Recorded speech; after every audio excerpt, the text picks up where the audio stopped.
Hi everyone, it's Lynnea for InkOn3. Today I have another easy card for you and an easy way to add a lot of color. I did an ink smooshing video a couple of weeks ago for InkOn3, and today's another variation, another way that you can use your Atelier inks to give gorgeous color to your backgrounds. Now I have the triple rose stamp set. This is one of the new florals, and I had originally placed an A2 panel in my MISTI. I am very bad at eyeballing things. This is a 4x6 stamp set, and the stamp clearly takes up the majority of this. The florals they take up almost a full card front, but it's very hard for me to see that without putting it onto a card front. So once I saw how large this floral arrangement was, I decided to go with a Slimline card. So I used my Juicy embossing ink, and I heat embossed that with some Arctic White ultra fine embossing powder.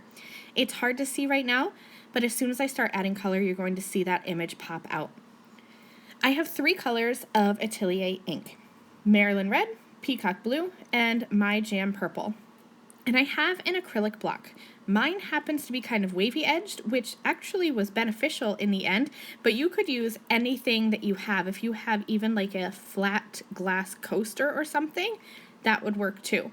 Any kind of non-porous surface that you can just smush your ink pads on, give it a little spritz of water, and then press that down onto your image. I chose 3 colors that when they mixed together, no matter how they mixed, they would not cause brown. So if the purple and the blue make, it'll just make a more blue shade of purple. If the purple and the red mix, it'll make kind of a reddish purple. If the red and blue mix, it'll make purple. So all 3 of these colors, when they mix together, I'm not going to get any brown spots. As I was kind of inking and smushing, I was finding that ink was really pooling up in areas, and I didn't want that. I wanted a smooth background. So I'm taking my ink off cloth and just dabbing it up. And as soon as I dabbed it up, I loved the result. You can start to see that embossed triple rose image peeking out, and it's really pretty. I'm just going to keep on adding those 3 colors of Atelier ink onto my acrylic block and just kind of pushing that onto my cardstock.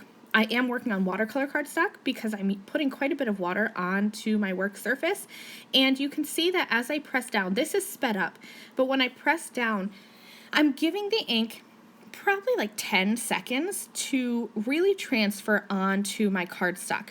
I don't want to just have little areas. I wanted an intense background. So I'm just going in, and wherever I see that there's a color missing, I'll just maybe put just that color onto my acrylic block. Like now I see there's some red missing up in that top corner. So I'm going in with just my red ink and just adding that. I'm going to keep going until the majority of my panel is full. Now I did leave a little bit of white down at the bottom, and in the end, I'm really happy that I did. I think it gives a fun waterfall effect. Also, this is a stunning way to make a galaxy background. It looks just like a galaxy, and it's really pretty. I added some spatters of Shark Tooth White Atelier ink, as well as just some clear water. I let that water sit and absorb into the ink, and then picked it up with my ink off cloth, and so that gives me those bleached areas. The Atelier ink is water reactive, so it kind of bleaches with water. I cut a Slimline frame out of white cardstock, and I'm just going to quickly frame up the portion of my inked background that I want to have on my card. And I did kind of push that frame down towards the bottom so I get that waterfall effect as my inking turns to white.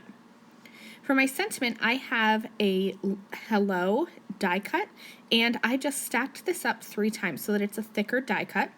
And then I'm going to use my liquid adhesive and hang it off of the left and the right sides of my panel.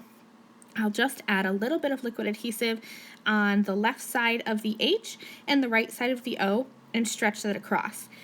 After I completed this card, I did go back and kind of tuck some foam adhesive underneath the chunkier parts of the L's and the E just to help stabilize this, but I don't think you really need it. I think that the stretching across would be fine on its own.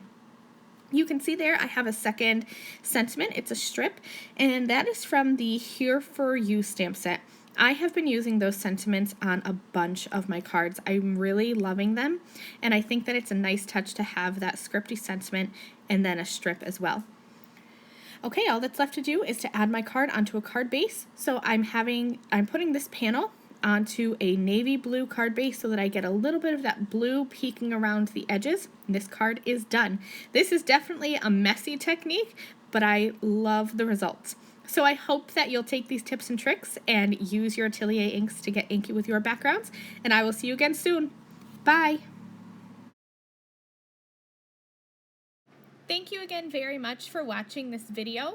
If you liked this video and you'd like to see more from me, please hit that subscribe button that is on the screen now. And here are a few other videos that I thought you might enjoy.